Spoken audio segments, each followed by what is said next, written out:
قال رسول الله صلى الله عليه وسلم ليكونن في هذه الأمة خسف وقذف ومسخ وذلك إذا شرب الخمور واتت الكائنات وضربوا بالمعازف আল্লাহ নবী বিশ্ব নবী জনাবে মুহাম্মদ রাসূলুল্লাহ সাল্লাল্লাহু আলাইহি ওয়াসাল্লাম বলেন লা ইয়াকুনান্না ফি হাযিল উম্মতি খাসফুন অবশ্যই অবশ্যই এই উম্মতের ভিতরে ভূমিধস হবে, ভূমিকম্প হবে।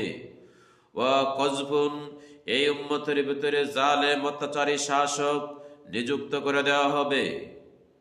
ওয়া মাসখুন পাপের কারণে, অপরাধ করার কারণে আকার আকৃতি পরিবর্তন করে দেওয়া হবে।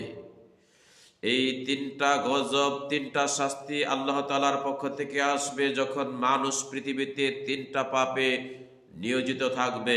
এক, ইজা শারিবাল খুমুরা মানুষ যখন মদ পান করবে, ধূমপান করবে, নেশাদার দ্রব্যের সাথে জড়িত থাকবে। ওয়াত্তাখাজুল কায়নাত মানুষ যখন নায়িকা গায়িকাকে গ্রহণ করে নেবে, নায়িকা গায়িকাকে আপন করে নেবে। ওয়াজরাবু বিল মাআজিফ মানুষ যখন বাদ্যযন্ত্রের প্রতি আগ্রহী হবে।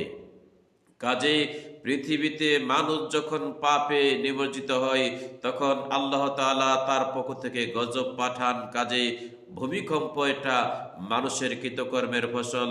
আল্লাহ তাআলা আমাদের সকলকে বোঝার তৌফিক দান করুন। আসসালামু আলাইকুম ওয়া রাহমাতুল্লাহ।